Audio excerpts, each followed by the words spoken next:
Olá, muito boa noite, na graça e na paz do nosso Senhor Jesus Cristo. Eu sou o pastor Fabiano e estamos juntos mais esta vez para meditarmos um pouco a respeito da palavra do Senhor nessa série que estamos estudando juntos a respeito das parábolas de Jesus, não é? De quinta-feira à noite nós não temos o nosso culto presencial, então nós da Igreja Presbiteriana Renovada de Rio Preto, aqui da Vila Romana, fazemos então essa nossa meditação bíblica aqui pelo Facebook, pela internet. Gostaria que, conforme você for entrando, você vá compartilhando essa transmissão para que nós possamos aí alcançar o maior número de pessoas possível, ok?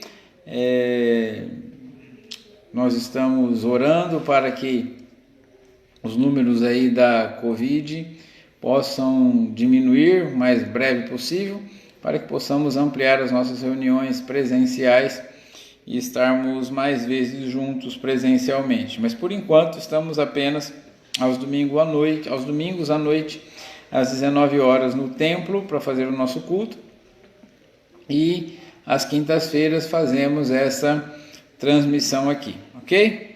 O nosso texto hoje está no Evangelho de Mateus, no capítulo 18, a partir do verso 21 e até o 35. Vamos ler o texto? Então Pedro, aproximando-se, perguntou a Jesus: Senhor, até quantas vezes meu irmão pecará contra mim, que eu lhe perdoe? Até 7 vezes? Jesus respondeu: Não digo a você que perdoe até 7 vezes, mas até 70 vezes 7. Por isso, o reino de Deus é semelhante a um rei que resolveu ajustar contas com os seus servos. E passando a fazê-lo, trouxeram-lhe um que lhe devia 10.000 talentos. Não tendo ele, porém, com o que pagar, o senhor desse servo ordenou que fossem vendidos ele, a mulher, os filhos e tudo o que possuía, e que assim a dívida fosse paga. Então o servo, caindo aos pés dele, implorava: Tenha paciência comigo e pagarei tudo ao senhor. E o senhor daquele servo, compadecendo-se, mandou-o embora e perdoou-lhe a dívida. Saindo, porém, aquele servo encontrou um dos seus conservos que lhe devia 100 denários. Agarrando-o, começou a sufocá-lo, dizendo: Pague-me o que você me deve. Então seu conservo, caindo aos pés dele, pedia: Tenha paciência comigo e pagarei tudo a você. Ele, porém, não quis. Pelo contrário, foi e o lançou na prisão, até que saldasse a dívida. Vendo seus companheiros o que havia acontecido, ficaram muito tristes e foram relatar ao seu senhor tudo o que havia acontecido. Então o senhor, chamando aquele servo, lhe disse: Servo malvado, eu lhe perdoei aquela dívida toda porque você me implorou. Será que você também não devia ter compaixão do seu conservo, assim como eu tive compaixão de você? E indignando-se o senhor, entregou aquele servo aos carrascos até que lhe pagasse toda a dívida. Assim também o meu Pai que está no céu fará com vocês, se do íntimo não perdoarem cada um ao seu irmão. Vamos orar? A Valéria já está conosco. Vamos compartilhando aí para chegarmos o mais longe possível. Senhor, nós te louvamos, ó Deus, pelo dia de hoje, por essa semana que já está quase terminando e pelo privilégio, apesar das dificuldades e apesar do motivo pelo qual estamos fazendo essa reunião através da internet, não presencialmente, nós te agradecemos pelo privilégio de estarmos juntos. É um privilégio, apesar da situação, nós queremos te agradecer por essa oportunidade. Te agradecemos, ó Deus, pela tua palavra, pela liberdade que temos, ó Deus, de poder estudar, de poder meditar, de compartilhá-la publicamente, livremente. Te louvamos, ó Deus, por isso e pedimos a graça, a misericórdia do Senhor nesse momento, para que ao meditarmos na tua palavra, possamos, ó Deus, sermos iluminados pelo Senhor, possamos, ó Senhor amado, ser capacitados pelo Teu Espírito Santo a aplicar a Tua Palavra e praticá-la na nossa vida, Pai. Fala conosco nesta noite. Nós oramos também em favor daqueles que estão enfermos, seja por Covid-19 ou por qualquer outra enfermidade, que o Senhor esteja visitando agora, aonde estiverem, dando a tua graça, paz, alegria, salvando, restaurando, Deus, curando, libertando agora, Senhor, nos hospitais, nos lares, nos asilos, aonde as pessoas estiverem sofrendo e precisando de um toque do Senhor, que elas sejam alcançadas por Ti nesta noite. E aqueles que, ó Deus, estão bem e podem nos acompanhar, que o Senhor esteja falando conosco de maneira poderosa, é a nossa oração em nome de Jesus. Amém. Amém. Muito bem. Leonardo Boff escreveu o seguinte: todo menino quer ser homem, todo homem quer ser rei, todo rei quer ser Deus, mas só Deus quis ser menino. Por que nós estamos dizendo isso?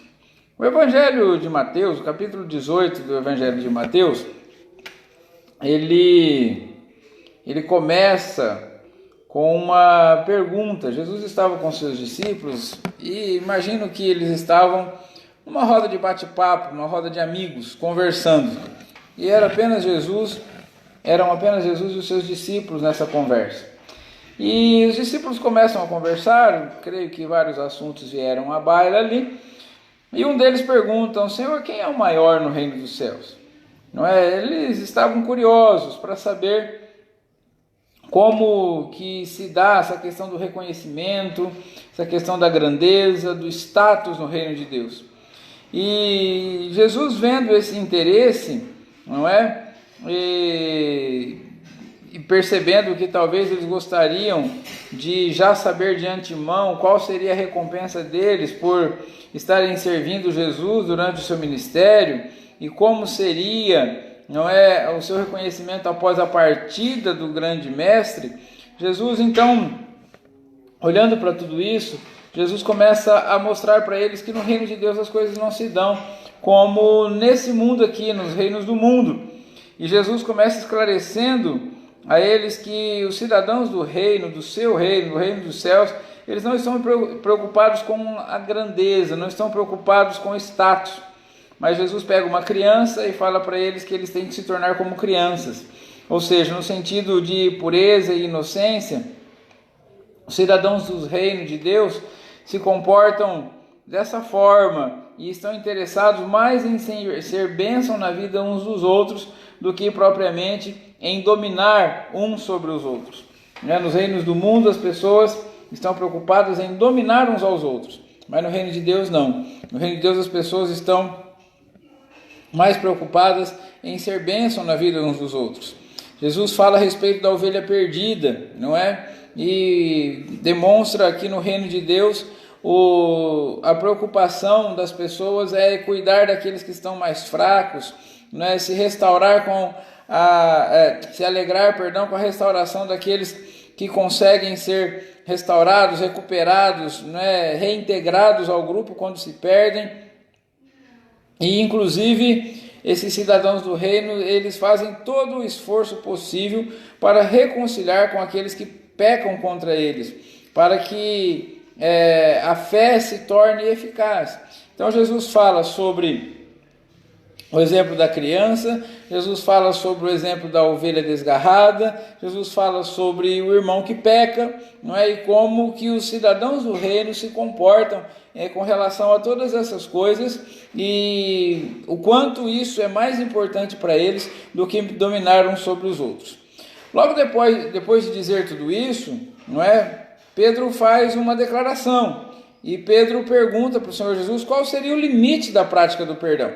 Não é? E era comum naquela época os rabinos ensinarem que, de acordo com o texto de Amós, capítulo 1, versos 3, 6, 9, 11, 13, e no capítulo 2, versos 1, 4 e 6, não é? Eles ensinavam que a medida do perdão tinha que ser até 3, não é? Porque lá em Amós Deus fala através do profeta que perdoaria 3 vezes, mas uma 4ª vez não, pela falta, não é, pelo pecado dos inimigos do povo do Senhor.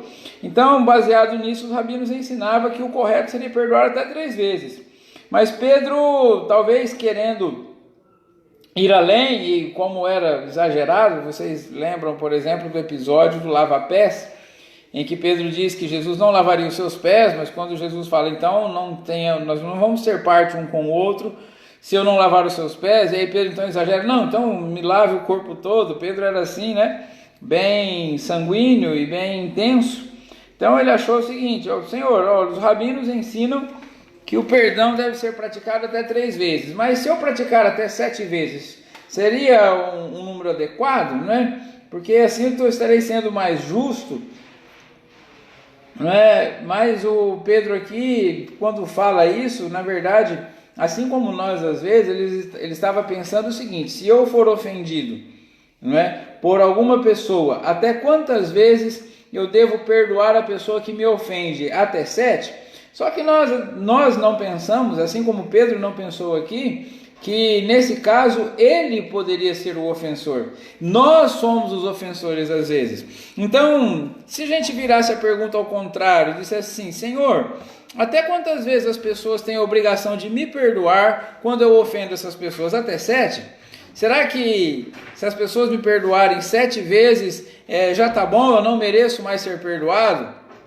Será que, como os rabinos ensinam, eu ofendendo alguém e essa pessoa me perdoando 3 vezes é suficiente? Ou será que ela tem que me perdoar mais do que isso, não é? E geralmente a gente não olha dessa forma, assim como Pedro também não pensou assim.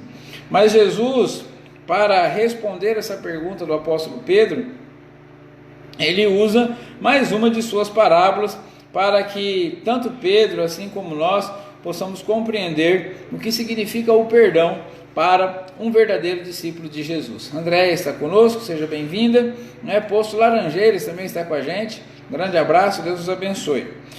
E então nós vamos trabalhar nesse texto agora aqui do Evangelho de Mateus, capítulo 18, nós vamos trabalhar a ideia de como Jesus pretende que seus discípulos compreendam o perdão. Uma coisa que precisamos deixar bem clara desde o início dessa nossa reflexão aqui, é que Jesus não está falando do que nós precisamos fazer para ser salvos, tá certo? Porque a salvação, ela não é algo que nós alcançamos por causa do nosso mérito. A salvação, ela se dá pela graça, né? Nós recebemos a salvação por causa da graça do nosso Deus. Então, esse texto aqui já tem a ver, por exemplo, com aquelas pessoas que se dizem cristãs, que entregaram a vida ao Senhor, que tiveram o perdão dos seus pecados e se comportam agora como quem realmente foi salvo por Cristo Jesus. Não está dizendo, por exemplo, esse não é um texto que fala a respeito de justificação, como nós podemos nos tornar justos diante de Deus, como nós podemos ter os nossos pecados perdoados pelo Senhor. Mas esse texto está falando a respeito do perdão que o salvo deve praticar e como a pessoa que já é salva por Deus, ela recebe o perdão dos pecados que ela continua praticando apesar da sua salvação, ok? E caso nós estejamos conversando com alguém que ainda não entregou sua vida a Cristo, saiba que estar na presença de Deus, ser alcançado por Jesus, ser salvo pela graça, ser justificado por Cristo, ter o nome escrito no livro da vida e a certeza da salvação, nos dá o poder e a graça necessária que nós precisamos para aprendermos a praticar também o perdão. Então Jesus está falando aqui sobre isso, dos seus discípulos, como que os seus discípulos, como ele pretende que os seus discípulos compreendam o perdão. Primeira coisa que nós aprendemos nesse texto, no verso 23, é que o universo é governado por um rei que tem contas a acertar com seus servos, certo? Então, no texto fala que um certo rei resolveu acertar contas com seus servos. Então, esse rei chama, na história que Jesus está contando aqui, esse rei, ele chama os seus súditos para acertar contas com ele. Então, todos nós precisamos saber que é Deus que está no controle do universo e todos os homens são culpados diante dele. Então, quando os discípulos de Jesus estavam querendo dizer, ou perguntar, ou descobrir quem era o maior no reino dos céus, a resposta de Jesus era simplesmente: Deus é o maior no reino dos céus. E diante de Deus, todos nós somos devedores. Não existe status, não tem hierarquia no reino de Deus. Irmão Daniel com a gente, seja bem-vindo. Vamos compartilhando aí, pessoal, para chegarmos cada vez mais longe.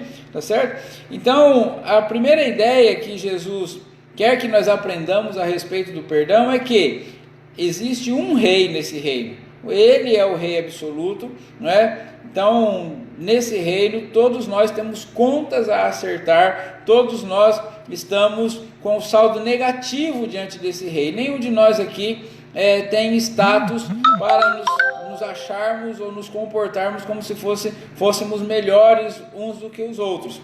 Em Romanos 3:23, o apóstolo Paulo escreve que todos pecaram e por isso carecem da glória de Deus. Então não tem nenhum de nós melhor do que o outro. Existe um rei, esse rei já está no trono, ele domina sobre todas as coisas e diante dele todos nós estamos em dívida. Nenhum de nós aqui tem capacidade para se achar melhor do que o outro, tá certo? Então, primeira ideia sobre o perdão: Deus é o rei absoluto desse reino, nós somos apenas seus súditos e todos nós estamos na mesma condição. Célia Moreira também está com a gente. Segunda ideia que Jesus gostaria que aqueles discípulos e nós também compreendêssemos a respeito do perdão é que a dívida que deve ser paga a esse rei é maior do que tudo que nós possuímos. Ou seja, não existe nada que o homem possa oferecer a Deus que o torne digno do seu perdão. Então, aquele rei estava acertando contas com o seu súdito, e o texto diz que o súdito não tinha dinheiro a pagar, o servo não tinha como pagar, não tinha como quitar a dívida, e o rei mandou que fosse vendido ele, a esposa, os filhos, tudo que ele possuía para ser colocado ali diante daquele rei com o pagamento da dívida. E não seria suficiente, porque o texto diz que a dívida era de 10.000 talentos. 10.000 talentos corresponde a 25 toneladas de ouro. Era o produto interno bruto de quase todas as províncias ali em volta da Judéia, da Galiléia. Era a arrecadação do governo todo. Imagina aí que a dívida da cidade onde nós moramos seja uma dívida que nem a arrecadação de anos de arrecadação do município seja capaz de pagar. Era a situação daquele homem. Ele devia 10.000 talentos, ele não tinha como pagar a sua dívida, ainda que tudo que ele tivesse fosse entregue, essa dívida ainda ficaria valendo. Ou seja, eu e você, diante do rei do reino, nós somos devedores, e a dívida que nós temos para com esse rei, ou seja, o nosso pecado, a nossa natureza pecaminosa, as nossas imperfeições, diante da santidade de Deus, diante da pureza de Deus, diante da grandeza de Deus, ela é uma dívida que nós não temos como pagar. Isaías capítulo 64, verso 6, o profeta diz o seguinte: todos nós somos como o imundo, e todas as nossas justiças são como o trapo de imundícia. Todos nós murchamos como a folha, e as nossas iniquidades nos arrastam como um vento. Então Jesus está nos ensinando que, diante desse rei, nós temos uma dívida tão grande, que ainda que entreguemos tudo que temos, tudo que somos, ainda assim, essa dívida é insuficiente para pagar. Então, dois conceitos iniciais: existe um rei nesse reino, ele é soberano, ele é poderoso, ele tem contas a acertar conosco. E essas contas que ele tem para acertar conosco nos revelam uma dívida que nós verdadeiramente não temos como pagar. Terceiro conceito que Jesus queria que os discípulos compreendessem é que a única saída para a nossa situação diante do rei, e a situação dos discípulos também diante do rei, é clamar por sua misericórdia, conforme o verso 26, onde aquele servo, diante do veredito de ter a esposa, os filhos, os seus bens, todos vendidos para quitar a sua dívida, ele clama por misericórdia. Ele fala assim: Senhor, tem paciência comigo que eu vou pagar. É claro que esse discurso era um discurso vazio, porque era uma dívida que ele simplesmente não tinha como pagar. Mas ele clama por misericórdia, e não resta nada mais a mim e a você como pecadores do que clamar pela misericórdia do rei. Todos os dias nós temos que chegar diante do Senhor e nos humilhar diante dele e clamar por sua misericórdia, porque o nosso pecado não pode ser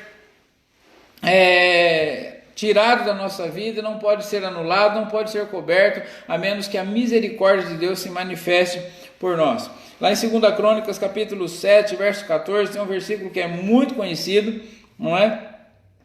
Que na dedicação do templo de Salomão, quando Salomão faz aquela oração, pedindo para que o Senhor habite o templo, pedindo para que o Senhor ouça a oração que for feita no templo, então Deus responde à oração de Salomão e fala que se o povo tivesse em pecado, se o povo tivesse abandonado ao Senhor, mas se o povo se arrependesse, se o povo que se chama pelo seu nome se humilhar, orar, buscar a sua face, se converter dos maus caminhos, ele ouviria dos céus, perdoaria os pecados e sararia a terra.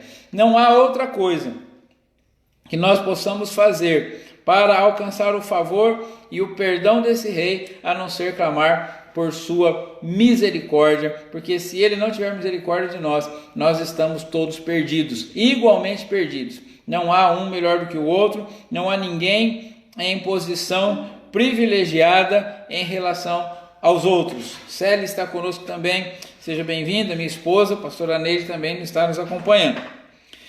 Quarto conceito que Jesus gostaria que nós compreendêssemos, e você vai acompanhando aí, porque tem muitas lições nesse texto, e eu vou tentar pontuá-las de maneira sucinta, para que não gastemos tempo de forma exagerada.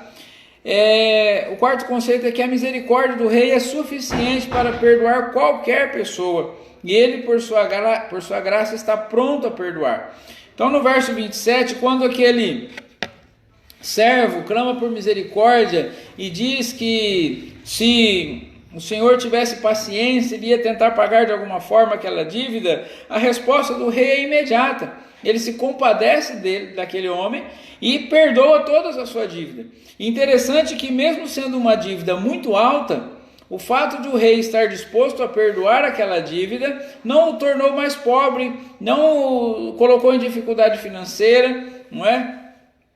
Nós vemos, por exemplo, há empresas que se vendem um determinado volume para algum cliente, esse cliente deixa de pagar, a empresa pode entrar em colapso, pode quebrar, pode ir à falência. Não era o caso desse rei. Ele tinha poder suficiente para perdoar toda aquela dívida e ainda continuar sendo rei, ainda continuar sendo rico, ainda continuar sendo poderoso. Vanderlei com a gente, seja bem-vindo.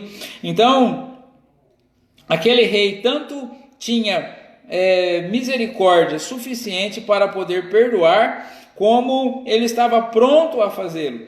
Não há transgressão que o rei não deseje perdoar, ou que não tenha poder suficiente para fazê-lo. Então, esse rei do reino, esse nosso Senhor Todo-Poderoso, o nosso rei Jesus, que vive e reina para sempre, o Senhor do universo, ele está disposto a perdoar a dívida de quem quer que seja. Todo aquele que clama por sua misericórdia pode ser perdoado. E uma vez clamando por esse perdão, ele o faz de graça, com prazer, e ele tem poder suficiente para fazê-lo. Não importa o quanto você tenha pecado, não importa o tamanho do seu pecado, não importa o tamanho da sua dívida, se você clamar pela misericórdia do Senhor, ele é rico em perdoar, diz a palavra de Deus, e ele é poderoso e quer perdoar a mim e quer perdoar a você. E o versículo 1 do capítulo 59 de Isaías nos ensina isso. Eis que a mão do Senhor não está encolhida para que não possa salvar, e o seu ouvido não está surdo para não poder ouvir. Então, o nosso texto aí chega num dos seus pontos principais, né? Uma cena desse texto se fecha. Então a cena é: o rei chama os seus servos para prestar conta. O primeiro a chegar deve 10.000 talentos. Não tem como pagar. Clama por misericórdia. O rei se compadece dele e perdoa toda a sua dívida. Então não há maiores no reino dos céus. Todos são devedores. Essa dívida é impagável. Mas nós temos um Deus que, quando clamamos por sua misericórdia, ele é poderoso, bondoso, misericordioso para nos perdoar, e ainda assim continua sendo grande, ainda assim continua sendo rico, ainda assim continua sendo rei. Mas aí que Jesus começa a fazer um contraponto e ensinar mais algumas outras verdades sobre o que ele gostaria que os seus discípulos compreendessem a respeito do perdão, assim como nós. Quinta coisa que Jesus ensina com esse texto é que a dívida que os outros têm para consigo, não é? No caso o discípulo, a dívida que os outros discípulos têm para com ele é ínfima, ou seja, insignificante, perto daquela que ele tem para com o rei. Ou seja, o que o texto diz? Que aquele servo devia 10.000 talentos. Mas ao sair dali ele encontra um conservo que deve 100 denários. 100 denários é pouco mais do que 3 salários mínimos. Então vamos colocar aí em termos absolutos aí alguma coisa em torno de 3.300 reais talvez. Não é no dinheiro de hoje. Então o homem devia 10.000 talentos. 25 toneladas de ouro mais ou menos. Mas o seu amigo, o seu conservo, o outro servo devia para ele apenas 100 denários. Então, quando Jesus coloca esse contraponto, ele usa números muito grandes, muito discrepantes uns para com os outros, para nos exemplificar isso. Ou seja, o que Jesus está dizendo é: ninguém jamais deverá a outro ser humano mais do que deve ao rei. Então, eu e você jamais vamos dever um ao outro mais do que nós devemos a Deus. Então não importa o que você faça contra mim, a sua dívida nunca será maior do que a minha dívida com Deus. Não importa o que eu faça contra você, a minha dívida com você nunca será maior do que a dívida que você tem com Deus. Ninguém jamais deve a outro ser humano mais do que esse ser humano deve ao rei. E talvez aqui a gente entre em alguns pontos polêmicos. Talvez pessoas digam assim: mas e a pessoa que comete um ato violento contra outra, caso de um estupro, um caso de um assassinato, um caso de um atropelamento por estar bêbado? Eu não sei o que é estar no lugar de uma pessoa que passa por isso, não é? Eu já passei por algumas situações em que as pessoas me fizeram mal, mas eu nunca passei por uma tragédia desse tipo e não sei o que é passar. E eu não estou aqui para dizer a você que o sofrimento, a indignação, a dor não seja legítima. Eu sei que há casos em que a ofensa é tão terrível que a dor chega a ser quase insuportável. Mas eu sei também que existe um Deus que nos assiste nas nossas fraquezas, que nos assiste nas nossas tribulações, que nos assiste nas nossas dores. E confiando nele, é possível superar os traumas, é possível superar as dores. E ainda que nós tenhamos que passar por um momento tão grave desse, e alguém faça algo tão grave assim contra nós, ainda assim, os nossos pecados contra Deus são muito maiores. Um único pecado contra Deus já é suficiente para nos condenar eternamente ao inferno. E nós aprendemos na primeira carta do apóstolo João, no capítulo 3, no verso 16, que diz assim: nisso conhecemos o amor, que Cristo deu a vida por nós, portanto também nós devemos dar a vida pelos irmãos. Ou seja, Jesus morreu por todos nós, por todos, cada um de nós. Jesus veio e pagou o preço da nossa condenação, do nosso pecado, e nós então devemos ter uma atitude de quem também ama assim como Jesus amou. Agora, há momentos em que o exercício desse perdão torna-se muito difícil. Eu creio que há, mas eu também creio que existe um Deus que nos capacita nesses momentos de dores tão grandes, porque já ouvi dizer de pessoas que nesses momentos de tribulação tão intensa são os momentos em que se experimenta a presença de Deus de forma mais próxima também, de formas mais intensas também. A Jéssica e o Rafael conosco, Deus abençoe também vocês, sejam bem-vindos, continuem compartilhando aí. Sexta lição que nós aprendemos com Jesus a respeito de como ele espera que os seus discípulos compreendam o perdão, é que perdoar a quem lhe deve é um reflexo do perdão que recebeu. Ou seja, exercer o perdão para com aquelas pessoas que nos ofendem é nada mais do que um reflexo do perdão que nós recebemos de Deus. É como se fosse algo automático, da mesma forma que eu recebo, eu entrego, eu dou, eu ofereço. É ação e reação. eu recebo o perdão de Deus, eu ofereço o mesmo perdão da mesma forma como eu fui perdoado. Isso significa que só consegue exercer perdão aquele que tem consciência do perdão que recebeu. O texto diz que quando os versos 29 e 30 diz aqui, que quando aquele servo que tinha sido perdoado da dívida grande encontra-se com o servo que deve uma quantia pequena em dinheiro, ele começa a espancar o seu conservo, a sufocar-lhe e exigir que ele pague a sua dívida. Ou seja, ele não tinha compreendido a dimensão do perdão que ele havia recebido. Porque às vezes nós não queremos ser perdoados por Deus. Às vezes nós não queremos o perdão de Deus. Às vezes nós só não queremos responder ou não queremos arcar com a consequência do nosso pecado. Então às vezes nós queremos apenas que não ser punidos. Se a gente escapar da punição, tá bom, não precisa nem ser perdoado. E talvez o que estava acontecendo com aquele homem é isso. Ele não sabia o que significava ter sido perdoado. Ele mensurou o tamanho do perdão apenas pelo fato de que a esposa, os filhos e ele não seriam escravos, pelo menos naquele contexto ali. Mas ele não conseguiu entender a dimensão do perdão. E quando nós não conseguimos exercer o perdão, nós também temos essa ideia, nós não sabemos do quanto Deus nos perdoou. E a pergunta para mim e para você, será que nós temos consciência do que significa o perdão de Deus através de Cristo Jesus na cruz do Calvário na nossa vida? Será que nós conseguimos realmente entender o que Jesus fez por nós na cruz?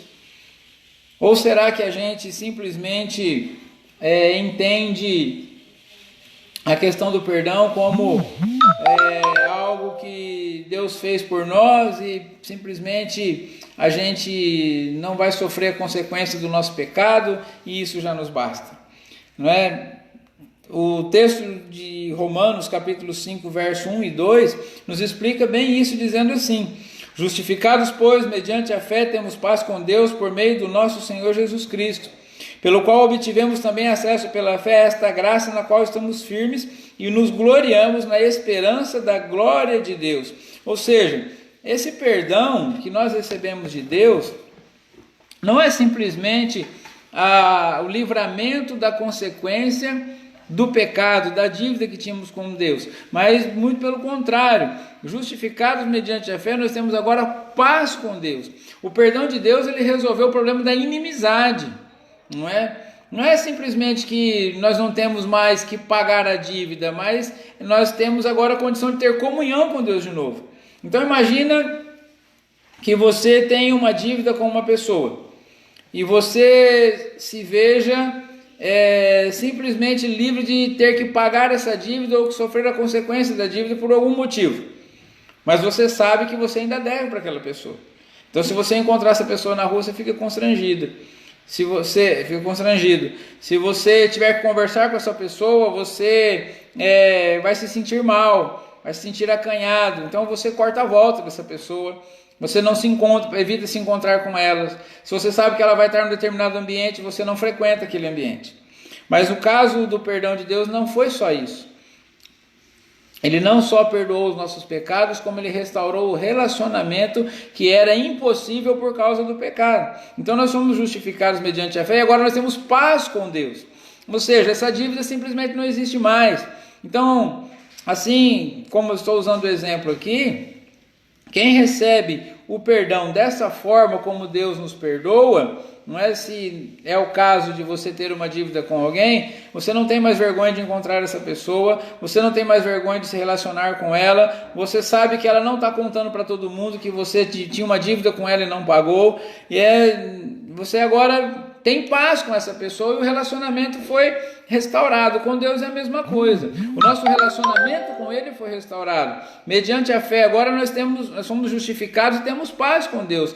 Então não é só uma questão de não ter que arcar com a consequência do pecado, mas é uma questão de ter comunhão verdadeira com Deus, de ter se tornado filho de Deus e de ser aceito na presença dEle. E quando nós entendemos e temos consciência de que é esse tipo de perdão que nós recebemos de Deus, nós também conseguimos perdoar outras pessoas, porque esse reflexo é instantâneo e acontece. Da mesma forma como eu entendo que eu fui perdoado, eu sei que eu posso também estender esse perdão a outras pessoas. Sétima lição que nós aprendemos nesse texto, que Jesus quer que o discípulo compreenda, discípulo, eu, você e aqueles também daquela época, é que a prática do perdão faz parte do seu testemunho no mundo. Não é? O texto diz lá no verso 31 que quando as outras pessoas viram que aquele que tinha sido perdoado não queria perdoar, eles ficaram muito indignados com aquilo e foram reclamar com o rei. Eles foram reclamar com o rei e falaram assim: o senhor perdoou aquela pessoa, ele tinha uma dívida tão grande e aquele coitado que está devendo tão pouco, ele não quer perdoar. A falta de amor e do perdão na vida do cristão invalida a sua pregação. Não adianta eu e você andarmos por aí dizendo que somos cristãos, que somos evangélicos, que conhecemos a Bíblia, que conhecemos a Deus, e irmos à igreja e falarmos de Jesus no trabalho, usarmos aí o nosso jargão evangélico, as nossas palavras de ordem evangélicas, se a nossa prática, a nossa vida, a nossa maneira de viver falar o contrário. Então a falta de amor e perdão ela simplesmente anula o nosso testemunho, quando nós anula a nossa pregação, quando nós não queremos exercer o perdão que é próprio na vida daquele que realmente foi perdoado por Deus. O apóstolo Paulo escreveu aos Romanos, capítulo 2, verso 24, citando textos do Antigo Testamento, dizendo assim: o nome de Deus é blasfemado entre os gentios por causa de vocês. Ou seja, Paulo estava escrevendo para a igreja de Roma, dizendo: o nome de Deus não é respeitado no mundo por falta de testemunho ou de vida prática daqueles que se dizem filhos de Deus. É muito comum hoje a gente ver o nome de Deus sendo servindo de piada, servindo de chacota, não é? As pessoas falando mal do Evangelho, falando mal de Deus, não por causa de Deus, mas por causa de nós. Porque nós não sabemos amar, nós não sabemos perdoar, nós não sabemos viver de maneira digna no mundo, nós não nos comportamos de maneira adequada, não é? E assim como a boa conduta moral, a boa conduta social, a boa conduta espiritual faz parte do nosso testemunho, a prática do perdão também faz. Se eu e você, como cristãos, somos vingativos, somos iracundos, somos amargurados, rancorosos, essa maneira de viver só vai fazer invalidar a nossa pregação. Não adianta você decorar a Bíblia e falar versículo o dia todo, mas se eu e você não soubermos praticar o perdão como Jesus quer que nós pratiquemos, essa pregação nossa é vã. Essa nossa ida à igreja não significa nada, não é? Porque simplesmente o nosso discurso não estará sintonizado com a nossa maneira de viver. A oitava lição, e nós já estamos chegando ao final, essa é a penúltima lição que está no texto, nos versos 32 e 33, é que só consegue receber o perdão aqueles que o receberam de coração. O que significa isso? Significa que a justificação que recebemos do rei não é apenas o cancelamento da responsabilidade da dívida, mas é o alívio do peso do coração. Não se trata apenas de não ter que pagar a conta, mas de se saber que está em paz com ele. Então, como eu disse anteriormente, que o perdão que nós damos aos outros é o reflexo do perdão que nós recebemos de Deus, também nós temos que compreender que para receber esse perdão, a gente tem que receber de coração. Não é? Mais ou menos a ideia aqui desse ponto, com o ponto número 6 que nós vemos aqui, eles estão meio que interligados, mas é importante frisarmos isso, porque quando você perdoa um filho, e o filho sabe que ele estava errado, o filho sabe que ele merecia ser castigado, mas você o perdoou, esse filho te ama de coração. Mas quando o filho, ele apenas quer se dar bem às suas custas, e se ver livre da punição e do castigo, esse filho não vai aprender a amá-lo, esse filho vai querer explorar você, esse filho vai querer apenas usurpar você, vai querer apenas se dar bem, ou não sei qual a palavra aqui que eu poderia colocar melhor, mas vai apenas se dar bem às suas custas. E às vezes é assim que nós nos comportamos com Deus. Nós não amamos a Deus por causa do perdão que Ele nos deu. O nosso coração não é agradecido a Deus por causa do perdão que nós recebemos. Nós apenas ficamos alegres porque conseguimos nos dar bem diante de Deus. Então você cometeu um pecado, você sabe que você está em dívida com Deus por causa daquele pecado, mas se você conseguir se safar dessa situação e não ter que arcar com as consequências do pecado, você simplesmente vai ficar contente porque você escapou da punição.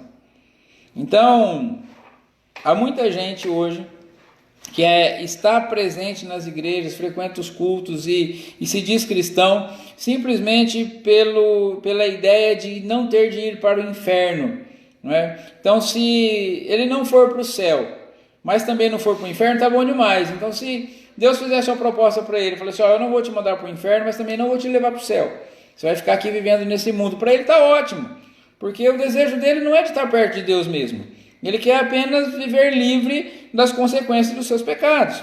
Então, quando no verso 32 e 33, aquele rei, ele chega para aquele conservo e fala para ele, você é um servo malvado, eu perdoei a sua dívida e você não tem nenhum sentimento de gratidão no seu coração.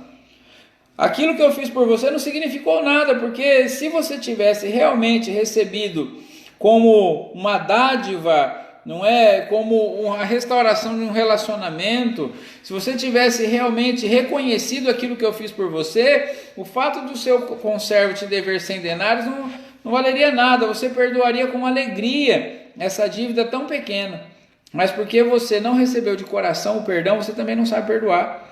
Porque você apenas estava interessado em não levar o prejuízo do pagamento da dívida, você também se tornou uma pessoa pior. E às vezes nós somos assim também. Às vezes a religião nos piora.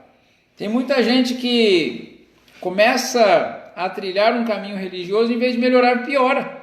Ele se torna mais soberbo, mais arrogante, se torna mais santo do que os outros, acha que está acima das outras pessoas. O que é isso? É quando nós não compreendemos o perdão de Deus de forma adequada. E nós achamos que a nossa religião nos torna melhor que as outras pessoas. Nós achamos que o fato de agora nós podermos colocar a palavra de Deus debaixo do braço, citar alguns versículos de cor, nos dá direito de julgar outras pessoas, de condenar outras pessoas. Mas não é disso que Jesus estava dizendo. Jesus estava falando o seguinte, olha, você que recebeu o perdão de Deus, você deve ter a alegria da salvação, e não a alegria da não condenação. Porque é diferente. Você não é só o fato de não ser condenado, mas é o fato de ser salvo. Quer um exemplo? Claro, Davi no Salmo 51, por exemplo. Quando Davi escreve o Salmo 51, ele sabia que ele não ia morrer, ele tinha sido repreendido pelo profeta Natan. A criança que nasceu do relacionamento dele com Batseba já tinha morrido.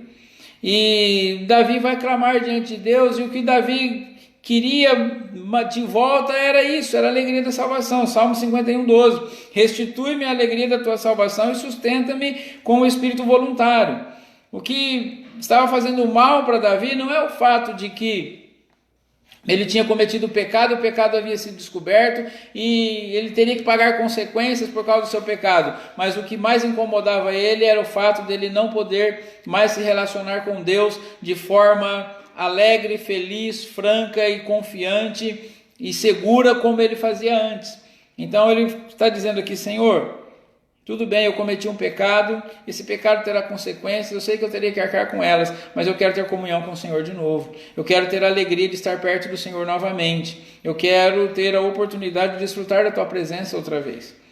E isso é muito importante para nós, porque se nós recebermos o perdão de Deus, não tivermos que arcar com as consequências do nosso pecado, mas esse perdão não tiver mudado o nosso coração, se nós não recebermos no coração esse perdão, nós nos tornaremos pessoas piores e não melhores. Aquele servo devedor tornou uma pessoa pior, porque ele foi de um homem que estava clamando pela misericórdia do rei a uma outra pessoa soberba que não queria ter misericórdia de ninguém. E quantas pessoas religiosas assim nós não conhecemos? Pessoas que se dizem cristãs até, mas não têm misericórdia de ninguém, não perdoam ninguém, pessoas iracundas, pessoas rancorosas, que julga todo mundo, fala mal de todo mundo, como se fosse a pessoa mais perfeita do mundo, sendo que é tão devedor quanto qualquer um. Então, é muito séria essa lição que nós aprendemos nesse texto, que Jesus ensinou através dessa parábola, que nós precisamos aprender. Ou seja, nós precisamos que o próprio Deus nos ensine a receber o perdão de coração. Porque se nós não conseguirmos chegar nesse ponto, o fato de achar que fomos perdoados por Deus vai piorar a nossa situação, ao invés de melhorar. E a última lição que esse texto nos ensina, a respeito do que Jesus espera, ou como Jesus espera que os seus discípulos compreendam o perdão, é que perdoar a quem quer que seja qualquer falta é a única opção para quem faz parte do reino de Deus. Ou seja, nós temos duas opções: ou perdoamos todas as pessoas, ou perdoamos todas as ofensas de todas as pessoas, ou a gente pode pegar a nossa Bíblia, jogar fora e tentar viver uma outra religião, que não seja a fé cristã. Porque a fé cristã, necessariamente, ela exige de nós a prática do perdão. E Jesus, nos versos 34 e 35, disse isso muito bem claro: que assim o vosso Pai Celestial fará com vocês, se de coração vocês também não perdoarem uns aos outros. Não existe possibilidade de viver a fé cristã sem o exercício do perdão. Então, cristão que não perdoa não pode ser chamado de cristão. Mas, pastor, o senhor não sabe o que fizeram contra mim. Como eu já disse, não sei mesmo. Não sei o que é estar no seu lugar, não sei o que é passar pelo que você passa ou pelo que você passou. Mas eu sei que Deus pode te ajudar a perdoar e a superar qualquer dor, seja ela qual for. E quão maior for a dor que você sente, a ofensa que você sofreu, maior será a manifestação da graça, da misericórdia, do amor e do poder de Deus na sua vida. Não quer dizer que você é um privilegiado porque sofreu uma ofensa grande, não. Quero dizer que você que sofreu uma ofensa grande também experimentará o amor de Deus numa dimensão maior do que outras pessoas experimentaram. E aqui nós temos alguns textos que nos diz isso. Mateus 6, 14 e 15. Porque se perdoarem aos outros as ofensas deles, também o Pai de vocês que está no céu perdoará vocês. Se porém não perdoarem aos outros as ofensas deles, também o Pai de vocês não perdoará a ofensa de vocês. Oração do Pai Nosso, Jesus ensinando os discípulos a orar. Mateus 5,7. Bem-aventurados os misericordiosos, porque eles alcançarão misericórdia. Somente quem sabe exercer a misericórdia pode alcançá-la. Tiago 2,13. O juízo é sem misericórdia para com aquele que não usou de misericórdia. Ou seja, se eu e você não soubermos perdoar ou ter misericórdia das outras pessoas, para nós o juízo também será sem misericórdia. Efésios 4,32. Antes sedes uns para com os outros benignos, compassivos, perdoando-vos uns aos outros, como também Deus em Cristo vos perdoou. Colossenses 3,13. Suportai-vos uns aos outros, perdoai-vos mutuamente, caso alguém tenha motivo de queixa contra outrem, assim como o Senhor vos perdoou, assim também perdoai vós. O nosso perdão recebido de Deus foi um perdão dado de coração, de alma. Deus deu tudo o que tinha para perdoar os nossos pecados. E nós não temos o direito de não perdoar quem quer que seja. Então Jesus usou essa parábola, de maneira tão simples para nos ensinar verdades tão profundas. Agora, lembrando que, e eu disse isso no início, quero dizer agora, só consegue perdoar verdadeiramente o verdadeiro discípulo de Jesus. Se nós não nos entregarmos totalmente ao Senhor de todo o nosso coração, nós não conseguiremos exercer a prática do perdão. Só o verdadeiro discípulo de Jesus consegue perdoar verdadeiramente, sem pedir nada em troca, sem exigir nenhuma recompensa. Inclusive não exige nem que a parte ofensora se arrependa. Talvez você esteja pensando assim: não, eu estou pronto a perdoar, basta que a pessoa que me ofendeu venha me pedir perdão que eu perdoo. Mas não quer dizer isso. A prática do perdão não está condicionada ao arrependimento do ofensor. A prática do perdão está relacionada diretamente à disponibilidade, à disposição e à voluntariedade em oferecer o perdão. Então eu vou concluir aqui dizendo: Jesus nos ensina que para desfrutar do seu reino é preciso renunciar ao mundo e toda a glória que esse mundo oferece. Como que começa essa conversa no capítulo 18 de Mateus? Os discípulos perguntando: quem é o maior no reino dos céus? Jesus está respondendo aqui: ninguém. O maior no reino dos céus é aquele que renuncia esse mundo e toda a glória que esse mundo oferece. Renuncia direitos, renuncia as suas prerrogativas, renuncia o reconhecimento desse mundo, mas se entrega de coração ao Senhor, confia no seu perdão e ama o próximo como a si mesmo. Não é apenas uma mudança de comportamento, mas é uma mudança que vem de dentro do coração, que foi regenerado, justificado e que a cada dia está sendo santificado através do poder do Espírito Santo e para a glória de Deus. O que nós receberemos de reconhecimento, de recompensa por sermos perdoados? Nós glorificaremos a Deus. A nossa vida será motivo para a glória de Deus. As pessoas vão glorificar a Deus por nossa causa. Jesus falou assim: assim brilha a vossa luz diante dos homens, para que vejam as vossas boas obras e glorifiquem a quem? A vocês? Não, a vosso Pai que estás nos céus. Nós estamos aqui para a glória de Deus. Nós estamos aqui para desfrutar do Senhor. Então, se você hoje tem alguma mágoa no teu coração e não está conseguindo perdoar, peça a misericórdia de Deus. Ele é rico em perdoar, Ele está pronto a perdoar você. Se você não consegue perdoar outras pessoas, primeiramente lembre-se de que você foi perdoado, e porque você foi perdoado de coração, você também pode estender o perdão às outras pessoas. Será fácil? Não, não será fácil. Perdoar nunca é fácil. Perdão é uma palavra muito fácil de falar e muito difícil de praticar. Só quem já teve que perdoar alguém por alguma coisa e o fez de coração sabe o quanto é difícil. Nós não estamos aqui pregando uma mensagem moralista, dizendo que é algo que todo mundo consegue fazer, que é fácil fazer, que deve fazer.